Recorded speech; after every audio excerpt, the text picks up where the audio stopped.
The stars had seen many empires rise and fall, but none had risen as fast or as brutal as the Varath Dominion. In 3,000 years, they had conquered 40 species across 200 worlds. They came with fire and ships and demands. Every species responded the same way. Some begged. Some fought. Some tried to negotiate. All of them fell. Now, the Varath had found a new world. A small blue planet orbiting an average yellow star. The creatures there called it Earth. They called themselves humans. Overlord Kreth stood on the command deck of his flagship, the Endless Hunger. Through the viewing window, he could see 3,000 warships stretching into the darkness. It was the largest fleet the Dominion had ever assembled. Behind him, his officers worked at their stations, preparing for what they believed would be another easy victory. "Send the message," Kreth ordered. The communication officer pressed a button. Across the cold emptiness of space, the ultimatum flew toward Earth. The message was simple. Surrender in 72 hours. Give up your world, your resources, your freedom. Become slaves to the Dominion. Or die. Kreth had sent this message 40 times before. He knew what would happen next. The humans would panic. They would send desperate replies. They would beg for mercy or more time. Perhaps they would try to fight with their primitive weapons. It did not matter. The result was always the same. He turned to Subcommander Oral, his most trusted advisor. "How long until they respond?" Oril checked his instruments. "Based on our studies of their communication systems, we should receive a reply within 2 hours. Perhaps sooner. Their leaders will want to appear strong before their people." Kreth nodded. He walked to his chair and sat down. "Wake me when they start begging." On Earth, the message arrived at 17 military installations simultaneously. Warning lights flashed red in underground bunkers across every continent. Presidents, generals, and scientists received the translation within minutes. In Seoul, 50 meters beneath the surface, Admiral Taeho Kang read the ultimatum on his screen. He was 63 years old, with gray hair and a face that rarely showed emotion. He had spent his entire life preparing for this moment. His father had prepared before him, and his father's father before that. 3 generations ago, human scientists detected the Varath expansion. They watched from afar as the Dominion destroyed civilization after civilization. They studied the pattern. They learned the enemy's tactics, weapons, and weaknesses, and they made a decision. Humanity would not beg. Humanity would not negotiate. Humanity would prepare. Admiral Kang finished reading the ultimatum. His officers stood around him, waiting for orders. Some were young, barely 30 years old. Others were veterans who had trained their whole lives for an enemy they hoped would never come. "Sir," said Captain Yuna Park, his tactical officer, "what are your orders?" Kang was silent for a long moment. Then he spoke, 2 words, "Protocol Jangmi." The officers did not hesitate. They had practiced this scenario 10,000 times. They knew exactly what to do. Across the world, humanity began to move. But it moved in silence. No messages were sent to the Varath.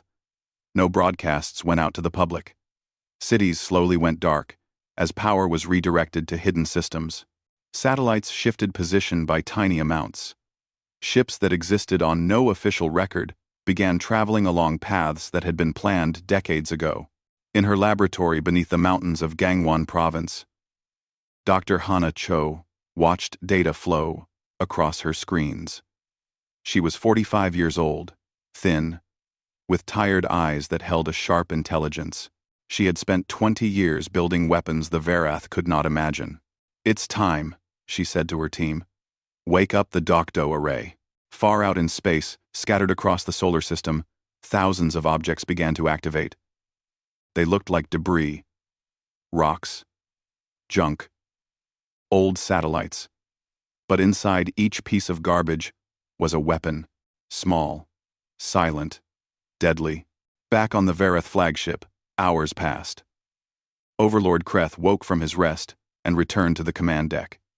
He expected to find messages from Earth filling his screens. Begging. Pleading. Offering anything for survival. Instead, he found nothing. "Report," he demanded. The communication officer looked confused. "No response, Overlord. We have received nothing from the humans." Kreth frowned. "Check the equipment. There must be an error. We have checked 3 times, Overlord.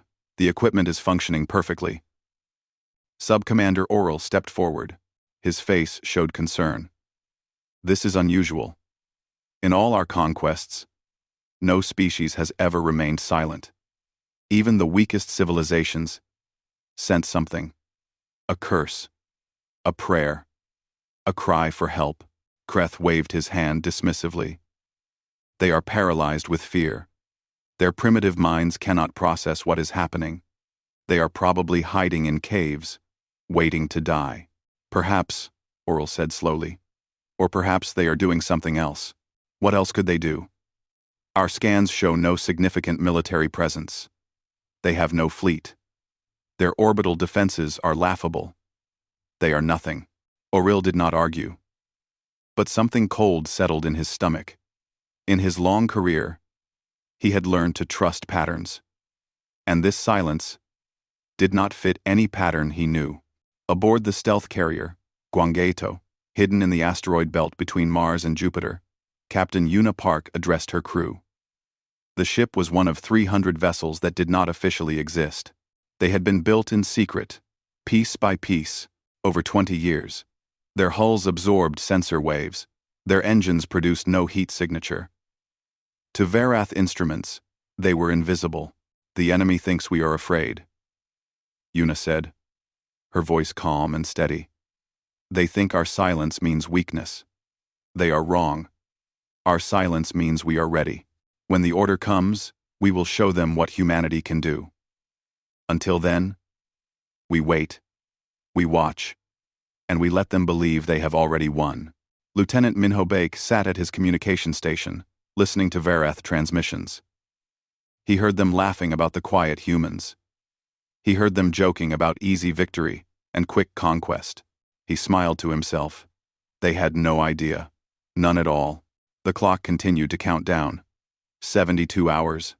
60. 50. In the silence, a storm was building. And the Verath, comfortable in their arrogance, could not hear it coming. 48 hours had passed since the ultimatum. On the Verath flagship, Overlord Kreeth stood before a holographic display of the solar system. The blue dot representing Earth hung in the center, silent and still. His fleet surrounded it like predators circling wounded prey. But the prey would not move, would not speak, would not do anything at all. "Still nothing?" Kreeth asked, his voice carrying an edge that had not been there before. The communication officer shook his head. "Nothing, Overlord. Complete silence on all channels. No military transmissions. No civilian broadcasts. Even their entertainment signals have stopped." Kreth turned to stare at Earth through the viewing window. Such a small world. Such a fragile-looking thing. How could it remain so quiet? Subcommander Oral approached carefully. He had served Kreth for 30 years and knew when his leader was troubled. "Overlord, I have completed my analysis of human history, and they are a violent species. They have fought countless wars among themselves. They do not surrender easily. They do not go quiet when threatened." Oril paused. "This silence is not natural for them. What are you suggesting?" "I am suggesting that silence, for humans, is not a sign of fear. It may be a sign of preparation." Kreth laughed, but there was no humor in it. "Preparation for what? We have scanned their entire system. They have a few hundred ships, most of them barely capable of reaching their own moon. Their weapons are primitive. Chemical rockets. Nuclear devices. Things we stopped using 1,000 years ago. Our scans may not have found everything," Oril said quietly. Kreth's eyes narrowed. "Are you saying our technology has failed?" I am saying that we have never encountered a species that had 200 years to prepare for us. Every other civilization we conquered discovered our existence only when we arrived. The humans have known about us for generations. What might they have built in that time? What might they have hidden? For a moment, Kreth considered this. Then he shook his head. You think too much, old friend. Primitive species cannot hide things from us. Our sensors are the most advanced in the galaxy. If they had weapons, we would see them. But Oral noticed that Kreth's hands were slightly tighter on the railing. The seeds of doubt had been planted. Deep within Earth's moon, in tunnels that had been carved out over 50 years, Lieutenant Minho Baek sat in a small room filled with equipment. Banks of computers lined the walls, each one dedicated to intercepting and translating Verath communications. He had listened to thousands of hours of enemy transmissions. He knew their language better than many of their own officers. And right now, he was hearing something interesting. Captain Park, he said into his communicator. The enemy is getting nervous. Open 7. Captain Park. On the Guangayeto, Yuna Park received the message. She stood on the bridge of her ship, surrounded by officers who moved in perfect silence. Explain. Their chatter has changed. Yesterday they were laughing at us. Today they are asking questions. Why aren't the humans responding? What are they planning? Some of their junior officers are requesting permission to send scout ships closer to Earth. Yuna smiled slightly. Good. Fear is beginning. Admiral Kang predicted this would happen around the 40-hour mark. The enemy cannot understand patience. It confuses them. She walked to the tactical display and studied the positions of the Verath fleet. 3,000 ships, arranged in a standard invasion formation. Arrogant. Predictable. They had not moved since arriving. What are your orders? Her first officer asked. We continue to wait. The Admiral's plan requires perfect timing. Every hour of silence makes them more uncertain. Every hour of uncertainty makes them more likely to make mistakes. In her underground laboratory, Dr. Hana Cho worked without rest. Her team of scientists moved around her, checking systems and running final tests. On her main screen, thousands of green dots showed the position of every weapon in the Dokdo array. Each dot represented a projectile. Some were as small as a grain of rice. Others were the size of a car. All of them had been placed over decades, disguised as natural debris. Asteroids, comet fragments, dead satellites. The Verath had scanned right past them, without a second thought. Array status? Hannah asked. All units online and awaiting commands, her assistant replied. Targeting solutions are calculated and locked. We can fire on any ship in their fleet within 2 seconds of receiving the order. Hannah nodded slowly. She thought about the weapons she had created. Kinetic impactors. Simple in concept, terrifying in practice. Each projectile would accelerate to a fraction of the speed of light before impact. No explosion. No warning. Just a piece of metal moving so fast that it would pass through Verath armor like it was paper. The enemy thinks we are primitive, she said softly. They think advanced weapons must be complicated. They do not understand that sometimes the most dangerous weapon is the simplest one, moving very, very fast. On the Verath flagship, Overlord Kreth made a decision. The silence was bothering him more than he wanted to admit. He needed information. Send a scout division to the inner system, he ordered. 20 ships. I want visual confirmation of human activity. Find out what they are doing. The scouts launched within the hour. 20 fast ships, each carrying advanced sensors and communication equipment. They flew toward Earth at maximum speed, eager to solve the mystery of the silent planet. They passed the orbit of Mars, then the asteroid belt. They saw nothing unusual, just rocks and debris floating in the darkness. No contacts, the lead scout reported. No human ships. No weapons platforms. No activity of any kind. It appears the humans are simply waiting to die. Kreth received the report with satisfaction. You see? Oral? Nothing. They have nothing. Tomorrow, we will end this. Auril said nothing. But he noticed something strange in the scout data. Some of the debris in the asteroid belt had unusual compositions. Metal alloys that did not occur naturally. Objects that were too regular in shape to be asteroids. He opened his mouth to speak, but then stopped. Perhaps he was being paranoid. Perhaps the stress of this strange conquest was affecting his judgment. He decided to review the data more carefully later. He never got the chance. Far away, Admiral Teho Kang sat alone in his command center. A single cup of tea cooled on his desk. He had not slept in 2 days, but his mind was clear and sharp.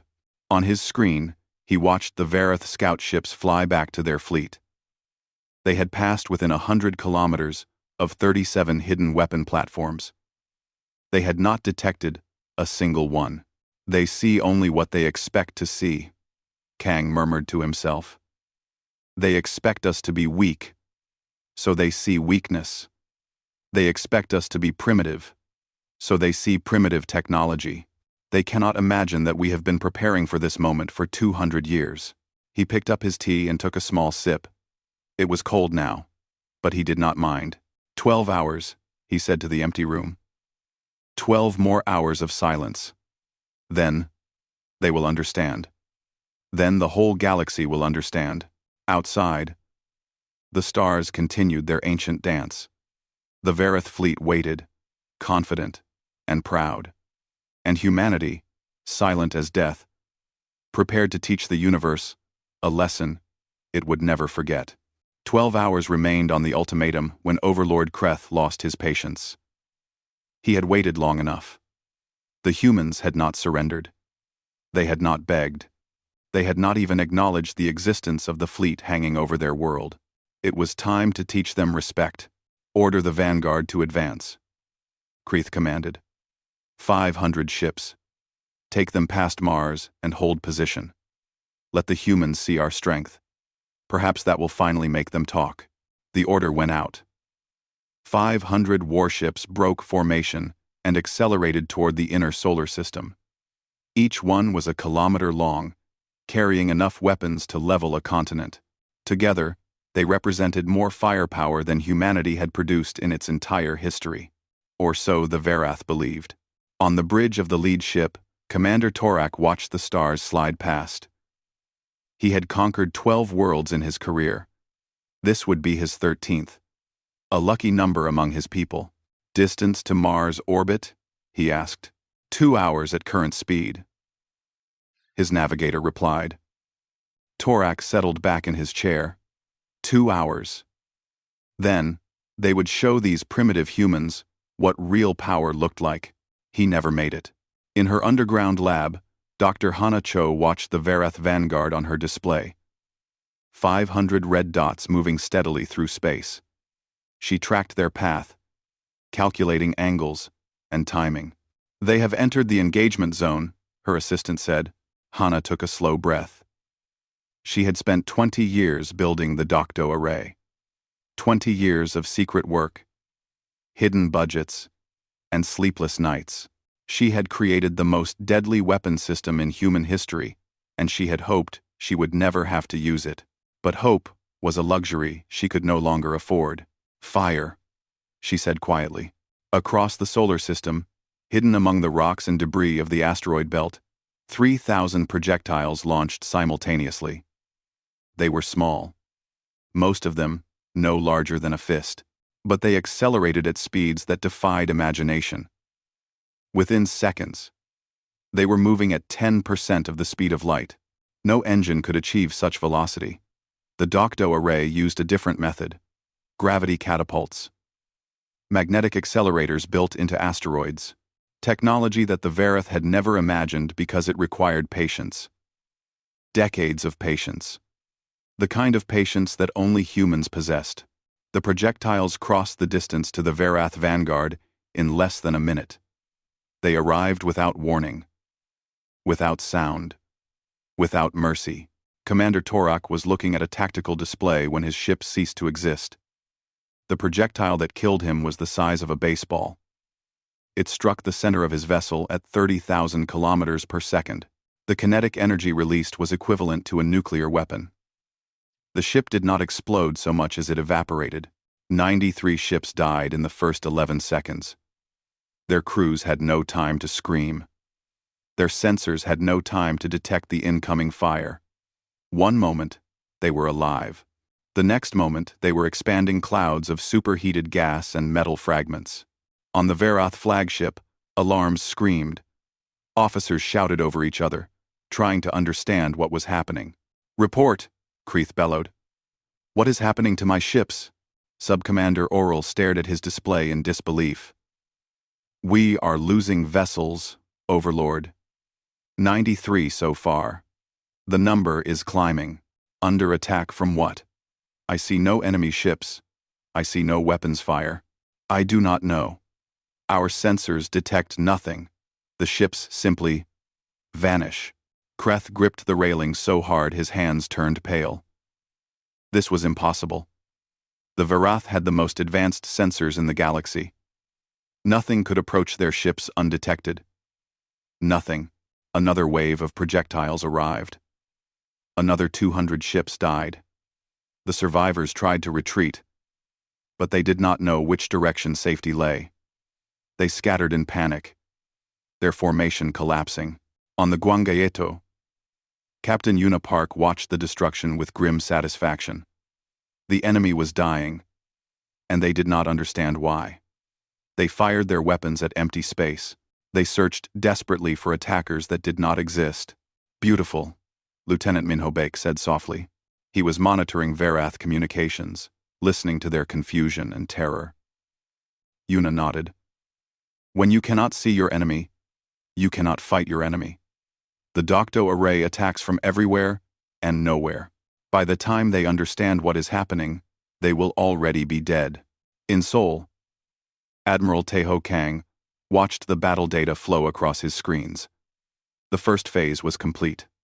The enemy vanguard had been reduced by more than half. The survivors were retreating at maximum speed, abandoning their fallen comrades. He allowed himself a small moment of satisfaction. Then his expression hardened.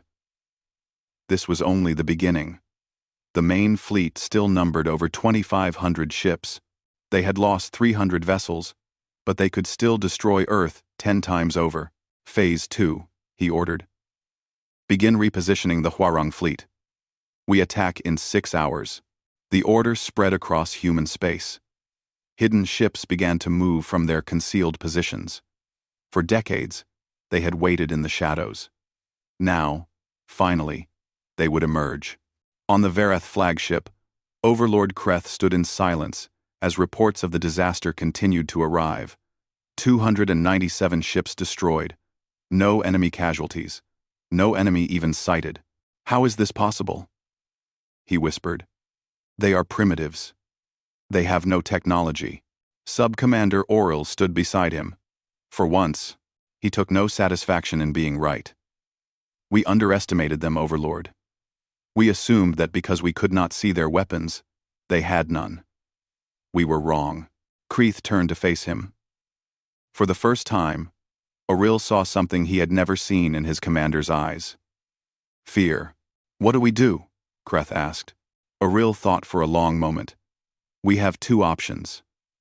Retreat and return with a larger fleet, or advance with everything we have and hope we can overwhelm their defenses before they destroy us." "Retreat?" Kreth's voice was sharp. "The Dominion does not retreat. We have never retreated in 3,000 years. Then we advance." "But Overlord, you should know something." Oral pulled up a new display. "I reviewed the scout data from earlier. I found anomalies, objects in the asteroid belt that should not exist. I believe the humans have more weapons hidden there. Many more." Kreth stared at the display. Hundreds of suspicious objects. Perhaps thousands. Each one, potentially a weapon, like the ones that had just slaughtered his vanguard. "They have been preparing for us," he said slowly. "All this time, they have been preparing." "Yes, Overlord. For a very long time, Kreth was silent for a full minute. Then his jaw tightened, his fear transformed into rage. These primitives had humiliated him. They had killed his soldiers. They had broken the pattern of 3,000 years of conquest. They would pay. All ships advance, he commanded. Full attack formation. We fly for Earth. We burn that world to ash. I want nothing left alive. The order went out. 2,500 ships began to move. The Varath Dominion was coming with everything it had, and in the shadows, humanity waited. Watching. Planning. Ready to show the galaxy that when humans fight, they do not fight fair. They fight to win. The Varath fleet moved like an angry swarm through the darkness of space. 2,500 warships, in tight formation. Weapons charged. Shields at maximum. Overlord Kreeth stood on his command deck and watched the stars slide past. Ahead lay Jupiter. The giant planet, with its swirling storms and countless moons. Status report, he ordered. All ships advancing at maximum speed, his tactical officer replied. No contacts, no resistance. The human weapons have not fired since our vanguard was destroyed, Kreth nodded grimly. Perhaps the humans had exhausted their hidden arsenal. Perhaps their surprise attack was all they had. He would not make the mistake of underestimating them again, but neither would he show fear. Continue advance. All ships maintain combat readiness. The fleet passed Jupiter. Its moons hung in the darkness like silent witnesses. Europa, Ganymede, Callisto. The Varath had scanned these worlds on arrival. Ice and rock. Nothing of value. Nothing threatening. They were wrong. Deep beneath the frozen surface of Europa, buried under 3 kilometers of ice, Captain Yuna Park stood on the bridge of the Guangaeto. Around her, 300 human warships waited in hidden chambers, carved into the moon itself. The enemy has passed Jupiter, Lieutenant Minho Bake reported. They are committing fully. No reserves held back, Yuna smiled coldly. Arrogance. Even after we killed 300 of their ships, they still believe they can overwhelm us with numbers. She turned to her communications officer. Signal Admiral Kang. Tell him, the trap is ready. In Seoul, Admiral Tae-ho Kang received the message. He had not slept in 3 days. His eyes were tired, but his mind was sharp as ever. This was the moment he had trained for his entire life. The moment his father and grandfather had prepared for. He opened a channel to all human forces. When he spoke, his voice was calm and steady. All ships, begin operation, show them what we are. Across the solar system, humanity revealed itself. From Europa, 300 warships burst through the ice and rose into space. Their hulls were black, designed to absorb light and sensor waves. Their engines burned with blue fire. From Ganymede, another 200 ships emerged from underground hangars. From the asteroid belt, 150 carriers decloaked, each one releasing dozens of smaller attack craft. From Mars orbit, hidden platforms powered up, their weapons locking onto Varath targets. From 1,000 hiding places, humanity's true fleet appeared. The fleet that had been built in secret over 50 years. The fleet that no Varath sensor had ever detected. The fleet that existed for one purpose only: to fight, to win, and to send a message to the galaxy. On the Varath flagship, alarms screamed as sensors suddenly filled with contacts. Officers shouted in confusion and fear. Overlord, enemy ships appearing everywhere. We are surrounded. Kreeth stared at his tactical display in disbelief. Hundreds of human vessels. Impossible. Their scans had shown nothing. Their intelligence had reported a primitive species with minimal space capability. This was not minimal. This was a fleet. How many? He demanded. Over 800 warships, Overlord, plus support craft. They are moving to encircle us. Subcommander Oril appeared at Kreeth's side. His face was pale. They hid them. All this time, they hid them, under moons, inside asteroids, behind sensor-absorbing hulls. We never saw them because they did not want us to see them. Before Kreth could respond, the human attack began. Captain Una Park led the first strike. The Guangayeto dove toward the Verath formation, its weapons firing in precise bursts. Around her, her squadron moved in perfect coordination, each ship knowing exactly where to go and when to fire. Human vessels did not fight like Verath vessels. The Verath used overwhelming force, attacking in waves until the enemy was crushed. Humans fought like surgeons. Every shot was aimed at critical systems. Every movement was calculated to cause maximum damage with minimum risk. Lieutenant Minho Baek monitored enemy communications from his station. What he heard was beautiful chaos. "They are panicking," he reported. "Their command structure is collapsing. Ships are firing at each other in the confusion." Una nodded without taking her eyes off the battle. "The Dangun system is working perfectly. They cannot predict our movements because our AI coordinates all our ships as a single unit. To them, it must seem like we can read their minds." The Dangun system was Dr. Hana Cho's masterpiece. An artificial intelligence that connected every human ship through quantum links. It processed battle data in real time, predicted enemy actions, and coordinated human responses faster than any organic mind could achieve. The Verath had nothing like it. They relied on traditional command structures, with orders flowing from flagship to subordinates.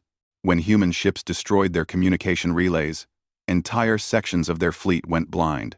On the Verath flagship, Overlord Kreeth made a decision that no Verath commander had made in 3,000 years. "Order all ships to retreat, jump to hyperspace. We must warn the Dominion." But when his officers tried to activate their faster-than-light drives, nothing happened. "Overlord, the jump drives are not responding. All ships report the same problem.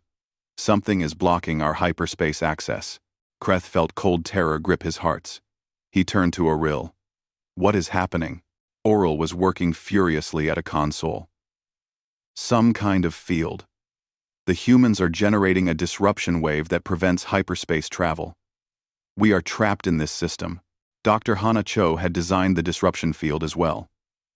She had deployed it the moment the Verath arrived, hiding the generators in the outer system. The enemy had flown right past them without knowing they were already in a cage. The battle became a slaughter. Human ships darted through the Verath formation, destroying vessels with surgical precision. The Dokdo array continued to fire from hidden positions, picking off ships that tried to flee. Escape pods were left alone, but warships were shown no mercy. Captain Una Park brought the Guangayeto alongside a crippled Verath cruiser. Through her viewing window, she could see the alien vessel burning, its hull torn open by precise weapons fire. "They are requesting surrender," Lieutenant Minho Baek reported. Una shook her head. Admiral Kang's orders were clear. No survivors. No witnesses. Let them wonder what happened to their fleet. The order was brutal. Una did not enjoy giving it, but she understood the necessity. The Verath Dominion needed to learn that attacking humanity came with a price. A terrible price. A price that would make other species think twice before threatening Earth.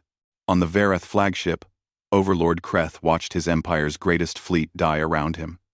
2,000 ships destroyed. Then 2,100. Then 2,200. The humans moved through his forces like shadows. Impossible to catch. Impossible to stop. Sub-Commander Auril stood beside him. Both knew they would not survive this day. "We were so confident," Kreth said quietly. "We thought we knew everything about war. We thought we had seen every strategy, defeated every tactic. We were fools." "They were patient," Auril replied. "They waited for us. They let us believe we were hunters when we were prey." The flagship shuddered as weapons fire struck its hull. Alarms wailed. Crew members ran past, trying desperately to save a ship that could not be saved. Kreth straightened his uniform. If he was going to die, he would die with dignity. "Signal the humans. I wish to speak with their commander." A moment later, Admiral Taeho Kang's face appeared on the screen. His expression was calm, almost peaceful. When he spoke, his voice was soft. You gave us 72 hours. We only needed 12. Kreeth stared at the human. Why? Why did you not respond to our ultimatum? Why the silence? Kang tilted his head slightly. Because there was nothing to say. Words are for those who have not yet decided. We decided 200 years ago. When you attack us, we do not negotiate. We do not beg. We end. You. The Dominion will send more fleets. They will come with thousands more ships. Let them come. We will be waiting. We will always be waiting. And we will always be ready. The connection ended. Moments later, the Verath flagship exploded, and humanity, silent and deadly, began cleaning up the remains of an empire that had thought itself invincible. 1 year had passed since the Verath Dominion sent its greatest fleet to conquer a small blue world called Earth. 3,000 warships. 200,000 soldiers. The most powerful military force in the history of their empire. None of them returned. In the Grand Council chamber on the Verath homeworld, the High Lords gathered in uneasy silence. They sat in a circle, their ancient faces showing emotions that Verath leaders never showed. Confusion, worry, fear. There must be some explanation, High Lord Vorn said, his voice trembling slightly. A fleet does not simply vanish. Perhaps they encountered a spatial anomaly. A black hole. Something. 3,000 ships do not fly into a black hole by accident, High Lord Cetra replied. We have lost contact with every vessel, every soldier, every officer, including Overlord Kreth himself. Something destroyed them. The humans. Impossible. Our intelligence showed they were primitives. They had no fleet, no significant weapons. They should have been conquered in days. But the evidence was undeniable. The fleet had entered the human solar system. And then, silence. Complete and total silence. The Dominion had sent scout ships to investigate. They found nothing. The human system was quiet. No wreckage. No debris. No sign that a battle had ever taken place. Earth hung in space. Blue and peaceful. As if nothing had happened. The humans had cleaned up. Every piece of Verath metal, every fragment of destroyed ships, every body floating in the void, all of it had been collected and removed. As if the fleet had never existed. High Lord Cetra leaned forward. We need to send another fleet, a larger one. We need to learn what happened. But before anyone could respond, an officer rushed into the chamber. His face was pale with shock. My lords, a probe has arrived in our system. It is of unknown design. It carries a message. The probe was small, no larger than a standard cargo container. It had appeared at the edge of Verath space without warning. Traveling at speeds their sensors could barely track. When they scanned it, they found no weapons, no explosives, just a simple storage compartment. Inside was a single item, the personal banner of Overlord Kreeth. Scorched, torn, the symbol of his rank still visible beneath the damage. Attached to the banner was a metal plate. On the plate, words had been carved in the Verath language.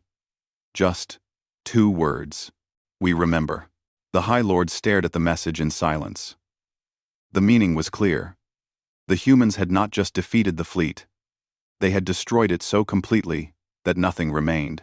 And they had sent this message to ensure the Dominion understood what had happened. This is a declaration of war, High Lord Vorn whispered. No, High Lord Cetra replied slowly. This is a warning. They are telling us what happens to those who threaten them. They are daring us to send another fleet. The council debated for hours. Some demanded immediate revenge. Others urged caution. The debate continued until another officer entered with more disturbing news. My lords, we are receiving reports from across our territory. The conquered species are rebelling. The news spread faster than the Dominion could contain it. A fleet had attacked a primitive world and disappeared. The great Verath war machine had been humbled. For the first time in 3,000 years, conquered peoples saw hope. On 100 worlds, rebellions erupted. Slave populations rose against their masters. Subject races that had been quiet for generations suddenly found their courage. The Verath military, stretched thin across their vast empire, struggled to respond. The humans had done more than destroy a fleet. They had broken the illusion of Verath invincibility, and once that illusion was broken, it could never be restored. On Earth, life continued. The cities that had gone dark during the invasion lit up again. People returned to their normal routines. Children went to school. Workers went to their jobs. The world carried on as if nothing had happened. But changes had occurred. Subtle changes that most people would never notice. Admiral Taeho Kang retired from active duty and moved to a small house in Busan, overlooking the sea. He spent his days reading and tending a small garden. When reporters asked about the victory, he said nothing. When historians requested interviews, he politely declined. Some battles, he believed, were better left as mysteries. Captain Yuna Park received a promotion and took command of the Earth Defense Fleet. The Gwangaeto remained her flagship, now leading a force that no longer needed to hide. She spent her days patrolling the outer system, watching for threats that might never come. Dr. Hana Cho returned to her laboratory and began work on new defense systems. The Dokdo array had worked perfectly, but she knew that the galaxy held many dangers. She would continue to prepare. She would continue to build, because that was what humanity did. Lieutenant Minho Baek was assigned to a new position, monitoring communications from across the galaxy. He listened to the chaos spreading through the Verath Dominion. He tracked the rebellions, the political upheavals, the collapse of an empire that had seemed eternal. One day, a reporter managed to find him. A young woman with curious eyes and a digital recorder. "Lieutenant Baek," she said, "you were there during the invasion. You heard the enemy's communications. What would you say to aliens who might threaten Earth in the future?" Minho thought for a long moment. He remembered the Verath laughing at humanity's silence. He remembered their confidence turning to confusion, then fear, then panic. He remembered the sound of their final transmissions as their ships burned around them. Then he smiled. "I would tell them to listen carefully to our silence, because when humanity stops talking, we have already started moving. And by the time they realize what is happening, it will already be too late." The reporter published the quote. It spread across Earth's networks and beyond. Soon, it reached other species, other civilizations that were watching the Verath collapse with great interest. And humanity's reputation grew. Years passed. The Verath Dominion eventually fell apart, broken by rebellions and internal conflicts. The species they had conquered gained their freedom. Some of them sent messages to Earth, grateful and curious about the world that had started it all. Humanity responded to these messages. They formed alliances. They traded technology and culture. They became part of a larger galactic community. But they never forgot the lesson of the Verath invasion. They continued to prepare. They continued to build hidden weapons and secret fleets. They remained friendly and open, but always ready. And when new empires rose in distant parts of the galaxy, when ambitious species looked toward the stars with thoughts of conquest, they always heard the same warning from those who knew. Do not attack the humans. Do not threaten their world. Do not mistake their kindness for weakness. Because there was once an empire called the Verath Dominion. They sent their greatest fleet to conquer a small blue planet. 3,000 ships. 200,000 soldiers. The most powerful military force in their history. None of them returned. And if you listen carefully, you can still hear the silence that destroyed them. The silence of a species that does not threaten, does not boast, does not warn. The silence of humanity. Preparing, waiting, ready. The silence that means it is already too late.